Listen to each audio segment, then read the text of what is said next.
Shalom, kebenaran hari ini tanggal 25 Desember 2024 bertema melecehkan Tuhan.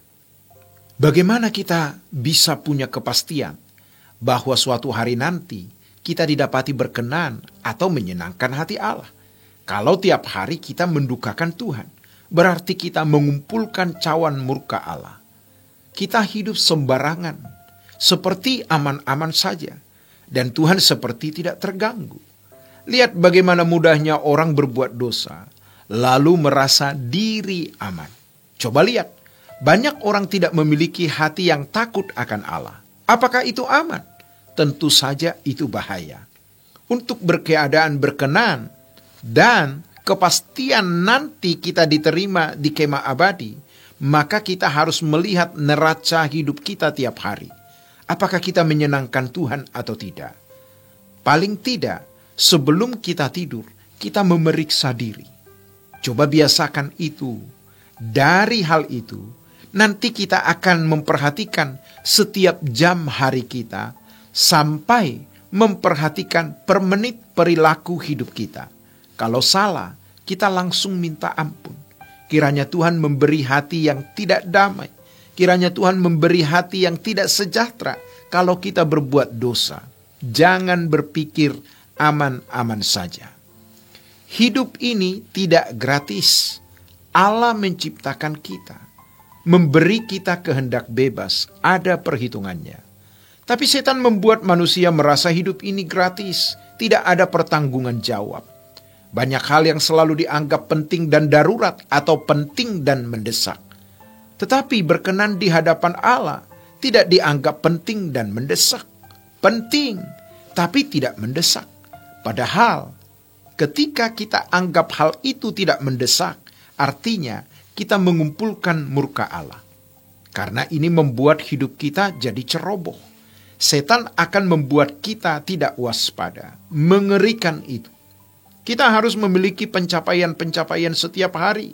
Dan itu menjadi harta kita. Jangan anggap sepele hal ini.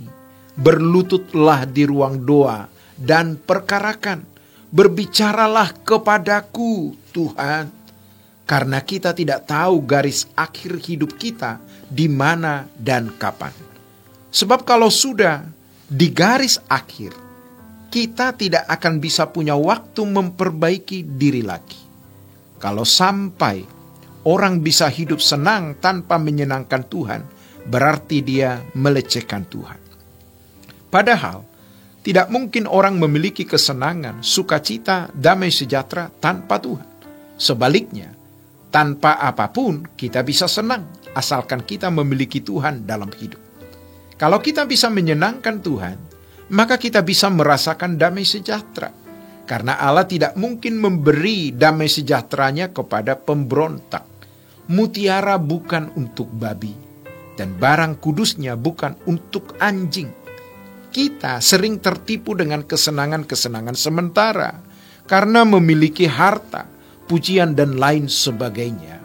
Kita ditipu sampai cita rasa jiwa kita rusak dan mungkin sampai tidak pernah menikmati damai sejahtera yang sesungguhnya.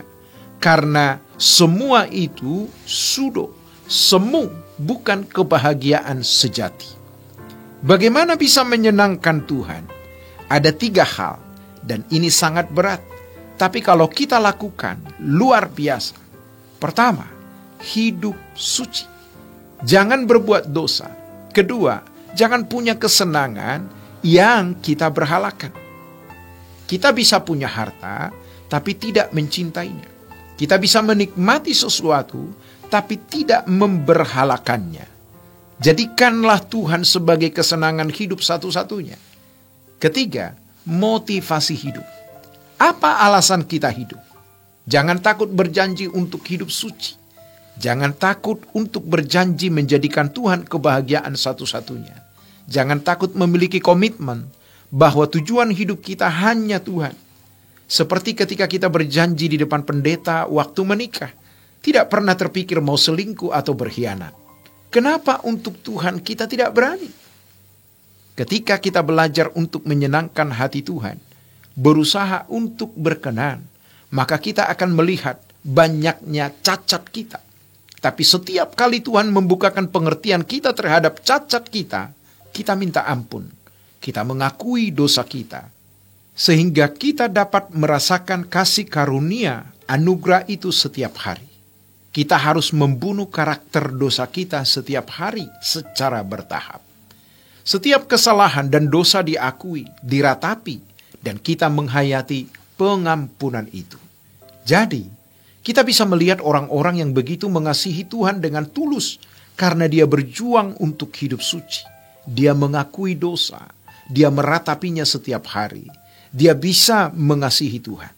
Kita bisa lihat orang-orang yang diberkati, disertai Tuhan karena mengasihi Tuhan. Daud, Yusuf, Daniel, semua berhasil. Kenapa kita tidak belajar dari mereka yang mengasihi Tuhan? Jadi kalau kita ingin lihat anak cucu kita diberkati, hiduplah berkenan di hadapan Allah. Kita tidak bisa menjaga mereka 24 jam. Biarkanlah Tuhan yang menjaga. Kalau kita mengasihi Tuhan, maka Tuhan mengasihi kita dan mengasihi orang yang kita kasihi. Jangan main-main dengan Tuhan. Jangan melawan Tuhan. Jangan sombong. Jangan kita lihat masa depan kita suram, lalu tidak jelas. Kita akan ada di hatinya kalau kita hidup tidak bercacat, kalau kita berkenan. Demikianlah kebenaran hari ini. Tuhan Yesus memberkati. Sola Gracia.